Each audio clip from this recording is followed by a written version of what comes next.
DSTV channel 360 Osha Watie ensemi bi ewo ho yansha kase ide ebe asida wom dia ekọ e dia ma enmeko bi te se this way chocolate drink de ohia enso share afi best point savings and loans and best assurance ejina ne naso ide na sika mu achigina bia wo mo nchen na yebenya ede afi na special ice ensuo ewo dwaso ensuo ede special drinks bebre nanso na eboni chidom ye mam afie school mumie fa bi ka omwe na omofa enko school ene emiamia enyina enmekoi adawo maiden sam eba ensema wo babete ni ebi ene amampanyi John Dramani Mahama echese excavators bebre na wo mogigiye a omanfo edi tu gala no omaje eno achi no kwa bentu enkron na wo monam womdwumedie so ahye atumi abo eho eban Edward edi atu dwase atetefo bi ma eto dwase enso hwa nkoda na etro mo kan bi na yiemu eyi ne te no e wo se asotwe a esefata ekọ edi masafo ne enyina na eye adesua de de ma akofo enso na yekopie ma akwajansa nso omanfo na ewo no ekasa ensema wo mo kan e wato e mantam nyina e kire se enkampanyifo baamu e na classroom block bi o ma hyase a wo esie no o mo wie edi ma wo ma enkoani ebeje pa ensem ne bebre eka we hu ye de bema wo e wo kase boy emo obahima afia kire me e na mesom yentie ensem no enchemwe amampanyi John Dramani Mahama e de atudwa a wo kasa se eban Galamsey ekon ne dia nani abre o mamia o motamu pa ama ye kasa kra no excavators bebro oha ne achie e na o mo agege enam so kwa brentuo enkron so yabo ho eban we kire se oboade nipa atwe ho hia na aban no enyi nani mfiri ho ohwe so obetumi abo ho eban. In collaboration with the Ministry of Transport, the Ministry of Finance, GRA Customs Division, and the Ports and Harbours Authority, we've instituted a system for the proactive tracking of all imported excavators and earth-moving equipment from the port of entry. 1,200 excavators are going through the permitting process from the Transport Ministry, clearance from Customs registration with DVLA, and tracking at the Minerals Commission. So far, we've registered 1,015 earth-moving and mining equipment. 647 have been registered and fitted with tracking devices. There are an additional 600 equipment at the port awaiting clearance. An additional 350 tracking devices are expected by September 12, 2025 to enhance this monitoring effort.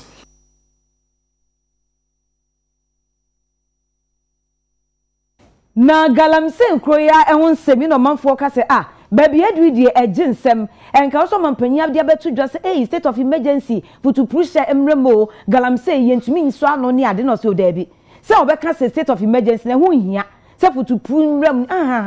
na ohu ne se emrankasa ewo mema mra ne emu oden edoso enu ankasa behye na Galamsey no aso ano.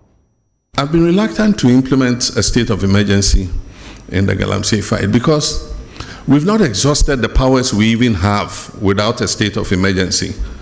We have the opportunity to arrest anybody, to confiscate any such thing. There are laws for forest protection and all that give us enough powers to be able to act. Implementing a state of emergency might sound nice, but it should be the last extreme, the last resort. So for now, let's exercise all the powers we have. And if it becomes necessary for a state of emergency, then we'll look at it. It means we have to go to Parliament. The President can't just declare a state of emergency without, going to Parliament, because there's a limit to how long you can maintain that state of emergency. And so I believe that we still have leverage to continue to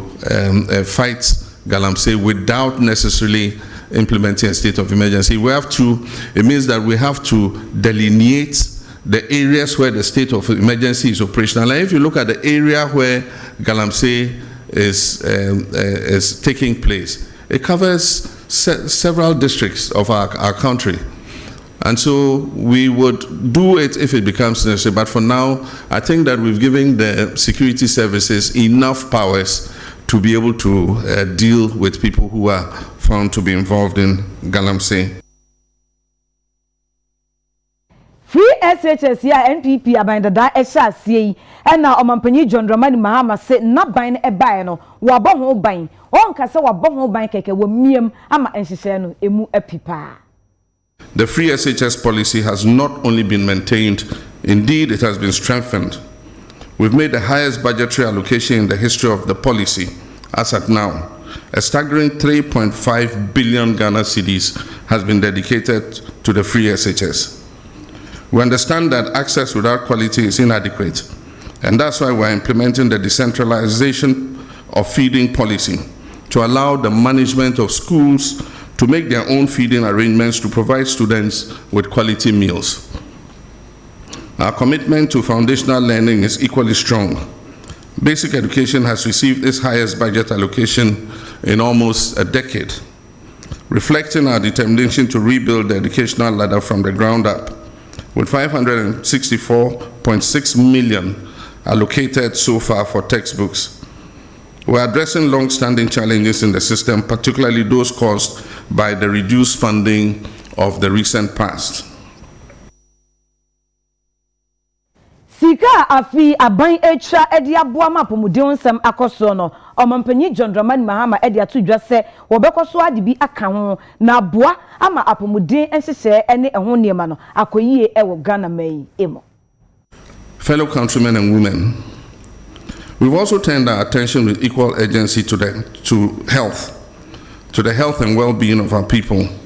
In 2025 alone, the national health budget increased by 13.4%, rising from 15.6 billion Ghana cedis to 17.8 billion cedis, one of the most significant increases in recent years. This bold step reflects our recognition of the urgent need to strengthen Ghana's healthcare system in the face of both domestic demands and global health risks. We've uncapped the NHIL and made 66% increase in funding to the National Health Insurance Scheme from 5.9 billion Ghana cedis to 9.8 billion Ghana cedis in 2025. This is not just a budget line, it's a life-saving commitment. These funds will help expand coverage, improve claims processing, and ensure that every Ghanaian, especially the poor and vulnerable, has access to affordable quality health care. The sudden withdrawal of $156 million in US aid health support, which previously sustained critical programs in malaria, HIV and AIDS, and child health, presented a serious fiscal and public health challenge. In response, we have readjusted our domestic expenditure priorities and ensured that the domestic safety nets are provided to cover the gap that occurred.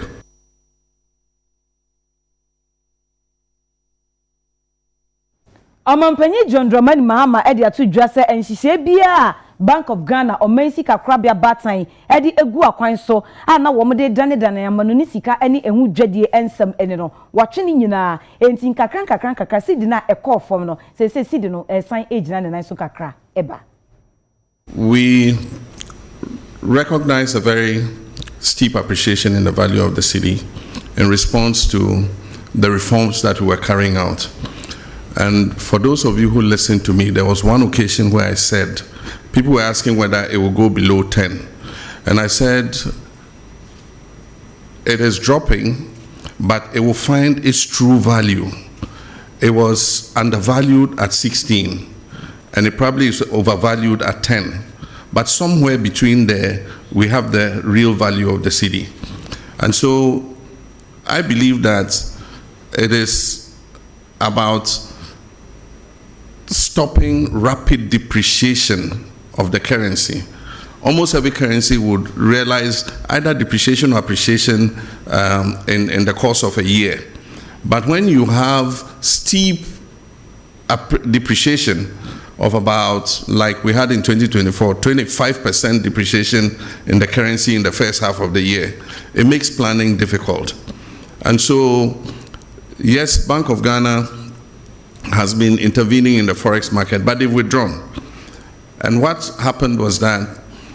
because of the rapid appreciation in the value of the cedi, we saw an exponential increase in imports,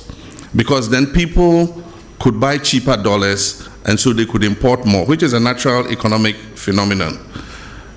But on the other side, exporters are not happy because they get less cedis for what they export. And so every country tries to find out a balance where exporters are able to do good business and importers are not overburdened by high forex rates. Where that lies, I don't know. I'm not a central bank. But the CD is making an adjustment, and I believe that it will settle at a certain rate, and we will make sure that any depreciation that occurs in the value of the CD is within a margin of about 5% per annum. That is what we target. Nano de ya krata efi omampanyi atena ye eba ise Chief Justice na oti omei abenwa so Mami Justice Gertrude Iraba Araba Isaba Saki Tokono waji ni dibre ede afi ne nsem no omanfo bebre na ekeka se omampanyi tumi a owo ene wagina so na edom kese nso a wotai na chi e omrahye bedwam no ne nyina eka obi na tumi ni nti ode aho ma me ne to akonwa na eno ene omampanyi Jondroma ni ma se sa nsem no omanfo keka no enye no kre obuo ede makemam ka bia yede eye ejima. Look in my face, do I look like a supreme leader? And that is to paraphrase Prof. Star Atamils, do I look like a cat hunter? Do I look like a supreme leader? I'm a Democrat true and true. And even when we attained 2/3 of parliament, I said that we're not going to use it to ride roughshod over the minority, and that we're going to give opportunity for democracy to flourish. And so we don't intend to use our 2/3 majority to steamroll our democracy. We believe that even though the people of Ghana gave us that overwhelming majority, it wasn't meant to turn Ghana into a dictatorship. They gave it to us in order that we could carry out reforms to make our governance better. And I think that we stand a very good chance with that 2/3 majority to finally move the amendments to the Constitution that we have all wanted. In the past, because of hung parliaments and all that, we couldn't make any progress because there are some of those amendments for which you need an overwhelming majority. And so Ghanaians have given us that opportunity and say, look, go ahead and do these things so that we can have a better constitution that will take Ghana for many more generations to come. And so that's what I believe. But I certainly am not on the way to becoming a supreme leader or an autocrat. President of the Friends of Rivers and Water Bodies ano eye na kwabena Jumo Sapon wodi ato oswafo hwe ensase ene oboade ne pa ho nsem eso na aban mu mpanyimfo nyina enim se wadaroma woka bia ewomu dia wo mfom nan ensi fom na se de Galamsey for essay ensuo ene oboade ne pa atwe ho hia no wo mpe ano pomasibre obedru ofia oh bobo okofa odru pra uhu pra udru ofia uhum ofin udru ankobra ansu bobo brem amane kwa intino na mibusa me hu se tamu enya independence ne se sanso nuya mabobo mudin yede ni nyina be ye dam amenya electricity ama ho ato ngane ne se na electricity board ya da bia yesu ba yetimi atena wa ma ayenhwe han am ya senso ni nyina go de tuna preko enso so electricity de enso da bia enso ya kana sami a yesi ye kai ye de da we kai enso no eya de a usora no pa ena de bi twitwiri osin na de bia wo de ahuru wani ma twitwiri osin so obanum ti a wanum wo de banum dudu a wanum so wo de obedware wo de bia dware wo de bia jawanan wo de bia siuni ama wo ka akra wo tu wo de bi bagum wo fralu pranso no wom enso de na de banu bia wo de be ye bibia fra no pa kopmanyumre na ye mamu ha de menti ase se ye senso no menko a meti ase a enye efri etenani abodewura se enso ni wa yentimi ntena wiase enso ni wa omman Ghana ebeye mobo enso ni wa yebeye ne dia na ye be sinsu na enso se umpe mu a ope bo apesie umpa apesie a ope banku umpe adia ope akule aduane de etimi de bisia nan enso ni nsia nan mu ya esi galamsey no amutu no nipa na etu enye ade ye mirage ye koye nim no ye se ye ntimi nkasa hwete hwensam ye nya sa ade de mesra se ye nya ne se minister mi pa cho woni fellow ministers mun kam machine and no na di gu nsuo mu no e ba o man no mu a ye control wan do porter ye hu ni okofa ye hwan na ebeto na se ba bi ode ko ne hu na se ye kohwe na se nsuo no bi adura ko friends a ne na di se de emra sitie excavator se na ba ye control o ma gina kwa won mu ye hemfe no esese ye hu wo mu register na o mu ton a ye hu ni pa obeto ye na ba bi ode ko ye adwuma ya nyache ni bibia di dra chedia ene eya hwenti ntam na ye nya bibia mfrim because ene mechanical no ba machines no ba ye bebrebe ya bo bedru ba bi eton ho pass ye sisi bebrebe chana for omwa tu Galamsey omwa na esa ton ho pass mai na ye koya na ba mfase ono kra bebrebe mko Ghana for gold ya ye tu aye say yenso mfase okọ foreigners wo yesre minister wo adwum papa yet workers yenso e de ama ahwefo na be enna kakra eni Ghana adwadifo e de nansa e ma ahọhọ a oma be ye omo kwasi besinata na woma agi bodwa adwumadi ahoro edi e wo memu a wo mu edi dwane se wo mu toto wo shops ni nyina emo esan se etia mra so mbedi dwuma etisa nansa no enne e na aso enti ya mane bofo prince akwa esi ya namu die akọ aboso kan yenkwa eni enkotie nkomo se awo na agi atum wo shops no omatotum ana wo mante ase shops no eguso a eho beme na mahai oba pa me joso bibi abokode jamia do ngiri ko ko yanko fadum aboso kan ti sen aboso kan we do tamada na program fa ba bi e na television so estamos no na ko fa ba no se we do tabo no fa na ochu ana bi se waka ti che mo se mo aso na e ba no se ade konfo mo aboso kan e ti mo se eliano mo a omo sebi omo yeti na nfo no omo ni afana se awoso omo no mo edija ebo won se na wo kan ni ebi ni se obi wo horo mo ana oton battery no register so ha ede ya ko ni bi akokota battery bi ti be ba wo bi tu bi ama ni o ti o ma na yiri bi o de be ti se bi a 80 Ghana cedi na ono de bi a 5 million se to not on 85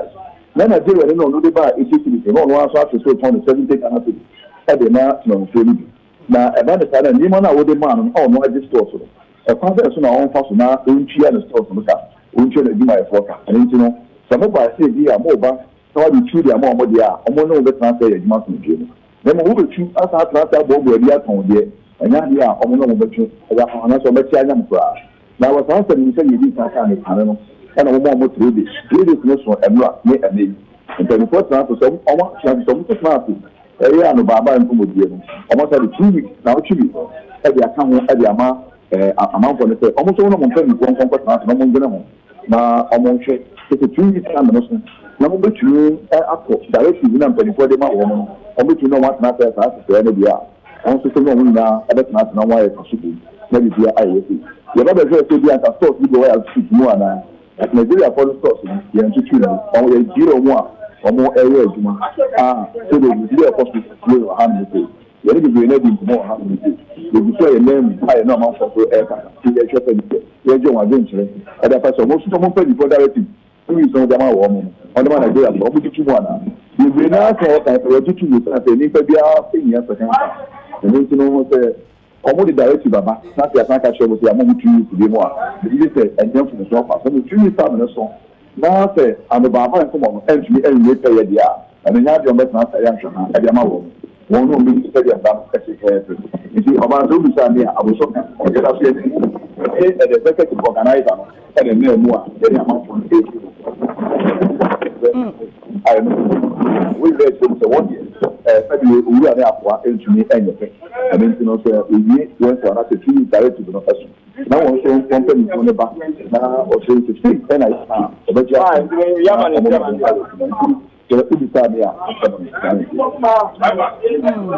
Prince na se sami to asia dia enti asia ya adwumenti ya twen na otwe mienu achi ye aye adwuma wa ha no se na otwe mienu e de ne beso a fa na mpempo so e bia na otwe mienu na de ma ye ne se ya mo dia to apunu ye ntumi ni mo enko ana ye ntumi ni mo akọ ti ta be ne dia e bi ntumi ni se ndu ase Prince akwa ebe ma mo ni adwuma o Yes, you that's it. Your money bought for Prince Aqua, Eddie Aquabo so kind, and he said in Fonina Eteno, and which are Eddie Amay, Yanko and Senfo for Mway. And Russia Virginia Pristia Wini Valley about some Persia as so. Hey, Honorable Robert Wisdom Kujo, and what can SSU Metropolitan. Eye enkropon municipal enkroto and na district assemblies abankrachifo a ye de assembly dwumede ni nyina ashomonsa no wadaroma se abancha foto a ye de ebei enkoma wo ma bono madi dem na eba mo nya yepemu wo mo cheche na ye mfasika no enko bebie se efata pepepe this is now for say I'm make sure say obia offer within that disability category. I'm the number umbrella on the district association no. Na mama because somewhere along the line I am fee system in your competition. But this is a friend of Kakabia question hotel with the Yamana de Amao. Na amount for from your honorable say there and TK. It me 2 MMDC for say obiala our program kakra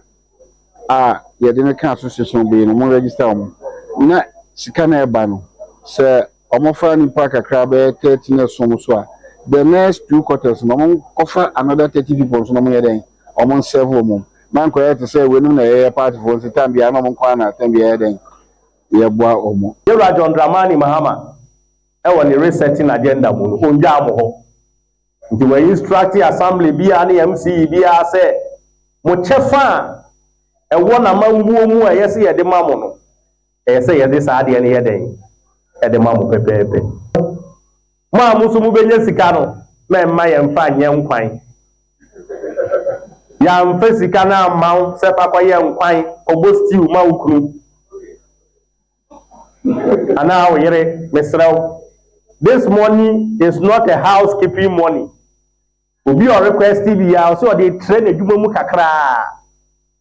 Inti sa wo dey train adwuma mu a wo be wo say be ma ye so aban bre ne be ye den. E be kofom.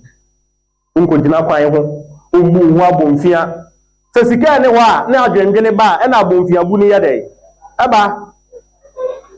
Inti me toto asre. Sika ne ye benya wo. Eniema ne ye benya wo. Ye nso mu yi. Na etoso bio. Metoto asre se Christian woni wale municipal de ye mpese disebu bia be gina abonten mo ye yadan fofo nti obia onim chairman obia onim obibia ogina abonten bia no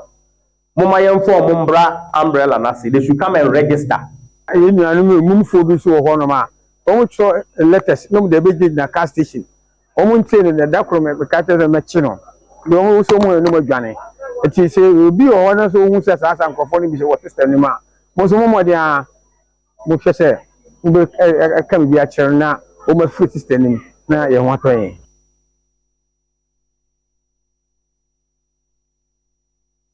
yet wakase no so e de ama ahwefo na mekwa homa no so na meni Owura Ernest Adade oye deputy communications director Emma Owura Kennedy e Japan ne campaign team ye bebo enkomo opanyi UTV so ni mahai yenia pacho bibia boko de erade adom ekura yen kakaka no ne ye nam e de nyame ase campaign ti say na message ben e na mode nam yo me da se campaign ne de erade adom koyi pa yes atie every working of and ye 2020 na ewo working of yes constituencies ni na investing of constituencies and ye ba na hafu if we are hafu setia meni o ka say ya bedru buno enti ye wo bono sit bono no so enra ye sampa kwan so sampa jine and ye those other constituencies na wo home or if which na ye the member chair kintampo and the team no ye ji ahome kakra na ya sam ye tete ye di kan ye si Owura Kennedy Japan e obi a ogwa party for odwene party no ho enti delegates no enhwe said the OSC aboa party no mfie bebre free 1992 ebe pimo ne kwan a ofa so a party ni nya moa tikasemu no odi ama wo mu free ho afibia eye du election year mmoa kakra party ni behia vehicles pickups any nyama na wato na odi bia ba beboa nti party no free party na hyase ebepe na amene wo kasa yi no odi mmoa bebre ama party no nti omo nhwe so na omo mfa to aba ma no so we akufado ni nanti a onanti ya obo apra nsa na ye be yi no flag bearer amana ba be ye mampani no ade ba kwa ye ka ye ni se ye ni no free titi se upe obi a waboa party wagina party ya na mu free titi party ni hyase ebepe na say who can wo mo ayesa aboa party no sa kwan no so nso a owura kan je Japan ye ni mini free tete wa ye adwuma ne pa. The second message nso a ordinam ne say besides the party people onu ankasa mo delegates na emra ye nya power na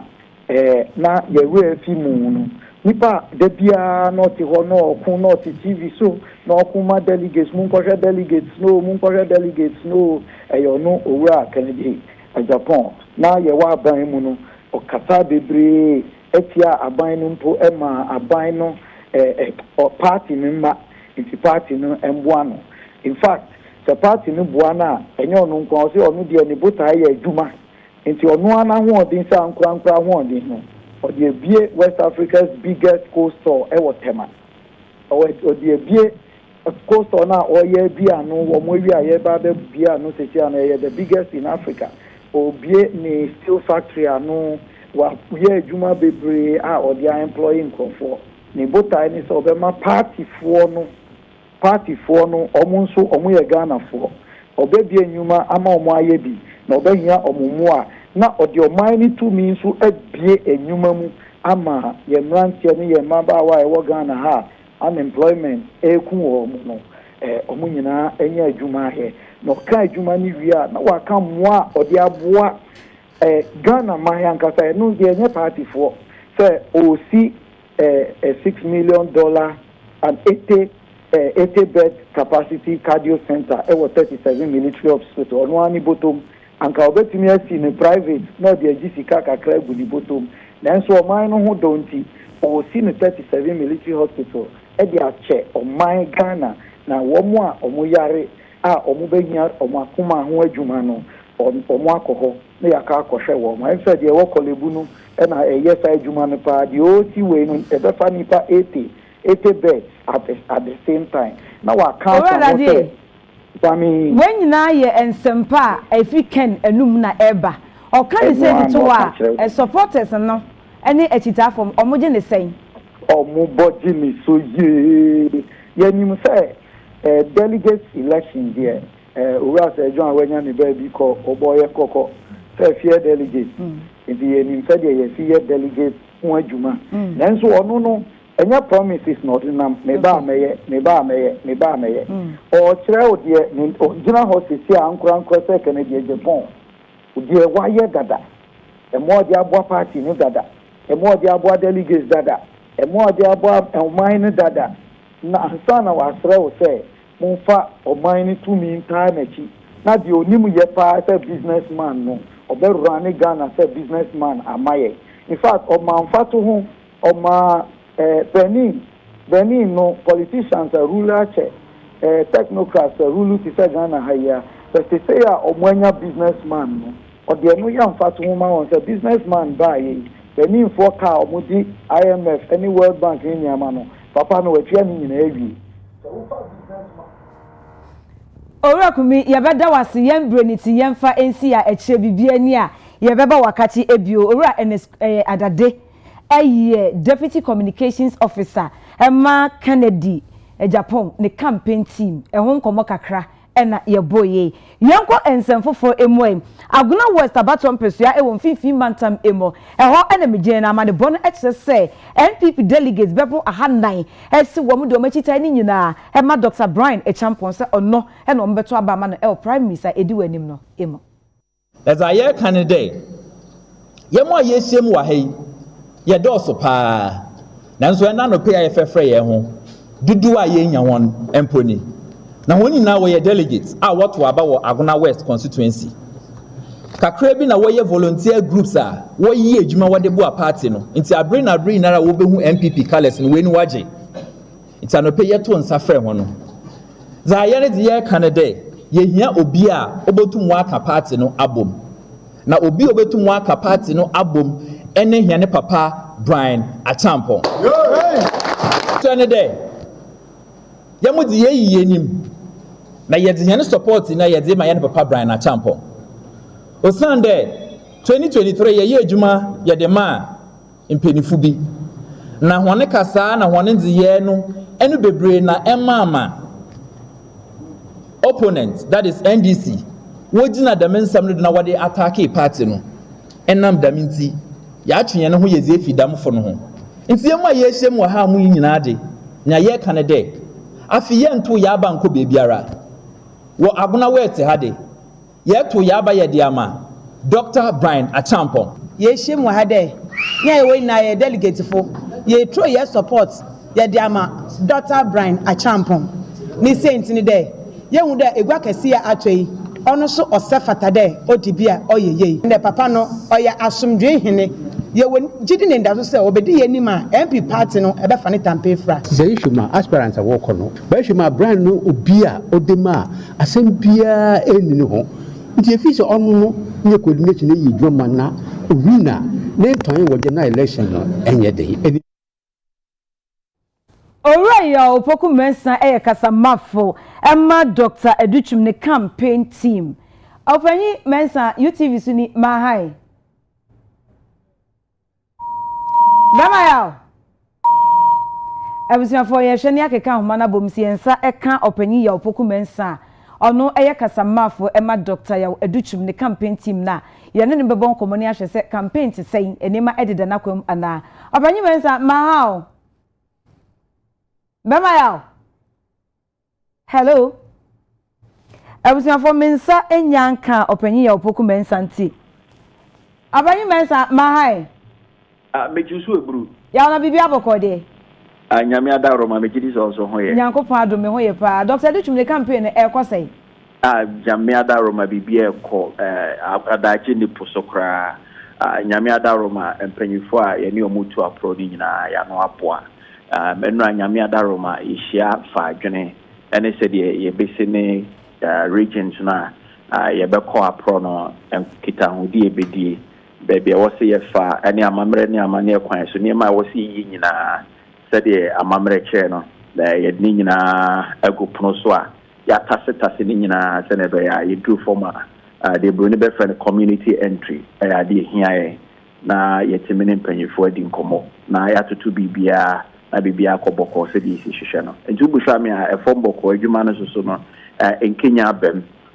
mpanyifo bia o kantim ne ho bia ni age efrom for signal omode maye no ahoboa o maye etwen ye se wani se o ka kire ene se de ye hwehwe no sa na ekopepepe enti campaign train no etu ana afa na ebetu debi abotra sembe nya abotre the campaign trainer aya hoboa na ye be ye dia kono ma there was even no say we aya fisem afi semon komona ye die enti no enke kan wa bia na ebetimi edi bibi abesanka ya na mo na yitu nyina esi twitwa ne nyina di free ho na ye ni motene se ne be ya party no eho be ya kono na ye nsem na ye kanu mum atoni petrim no ma fama ba no ma hunu se panyini na ode ne ho bo afode de ama party na nam so de abo afode de ama Ghana no onim de no wotwene wo mo ho because na asema wo kanyina ne se oman ne wa kwanya se betimi atu nya buburu ase e de free yeman mo wonti ase da se ya foforo no ya ne mo esi so eje fa ho de ebo mu ene ye kokoto sere wo mo esere ne aba bedia na chese bibi enkoyi ama panyimfo nyina aba be yo mafemu de ne mum nya atia kemne kwan ye befa so atu ohia ase de free oman mo eno ene adea na ni da so no ne adea opese wo ne delegate edi hu komoyi no mo hunu se nyina ebetimi adie eye hyehyeye ne kandimia obedi party nanim na wo de san hyehyeye na etimi di atitwuma ama Ghana fo nyina edi so de ehun fomo ne ye kwa akodie ntinema bia ebekọ aba be sankan mu bia emasa eye asem no entena fomo ntoni petrima na ye pese yiri nyina afiro na mmetia wa mu no ye tisi foma asem no akodwo ama delegate ne Ghana fo nyina agina koma pem ntino nyaade aye pre ho ya hyehyeye niema no region by region, first region ebe call and the last region ebe call more papa ebe nyina. And here can say a true mra ye corner ye fan kame Ghana for ye nam we fidi so the beto Ghana for nyina enim ama Ghana for ehunu baby enam enkomo kra ye di and say the delegate chesa ankomo me dia to makoma so nya de be kame obia enti we ni ahoboa ne hyehyɛ ya ye aye guso a ye titini nyina afiri make we be announce ama Ghana for the titini ne party for nyina edefun Abani mensa na e watwe mti bibia ni ana motia ye na so memfa enkame waso kra wonti betu enim na dia to tiefo enim amai ye da sifa wie Ora ya opoku mensa kasa mafo ema doctor ya osai edutwum ni campaign team no ono na ye ne bonko me omugu ahombo aso mo nhyase enti o mo hyase a de ombia de bema ahyefo yenkwa ensemfofo mai UTV en cameras ne Ghana for do na atwetwe nkomo na ye je o madwempo se anya bia ye maintenance no mo tron so hwe anya BC anya wasi na chese de etuto dwa na apoliku akoba ne sa ya yenka ne sen aso twi na e wose ye de ma no so mo kodam a ebeboa ana den kwa na yenye examination more practices. What is it at all? It is a situation where learners or students who have been taught for a period are being examined to find out their level of attainment, and yet they still want help from any means, by any means, before they will be able to respond or answer the questions that have been put before them. That is examination malpractice. This examination malpractice has been with us over the years. And it is a canker. It is something we should not support. Nobody supports that. Because we want to find the true level or attainment of the learner. So there shouldn't be any support, any help anywhere. Yet, this is where we find ourselves. Students are seeking for support before examination and during examination as well. Teachers are also helping their learners because they fail to do what they have to do. Instead of teachers teaching effectively, instead of teachers preparing seriously before they go to class to teach, instead of teachers giving their learners opportunities to practice, giving them assignments, class tests, and whatever it is, they don't. Most teachers go to school sitting under trees and talking politics. They don't. So learners do not learn. Learners do not prepare very well before they go to class. Parents also wanting their children to attain the higher grades and whatever are also going helter-skelter, looking for examination questions, ready to pay for people to give them those questions so that they can give it to their wards, so that they can shine, they can get the grades that they want and get the schools of their choice. There are rules governing examination malpractices. Those who are found culpable, they have to be sanctioned. And we don't do it, and that is why this thing has escalated to this level. But if we will punish the culprits severely, I think, and we set scapegoats, we'll be able to curtail this menace.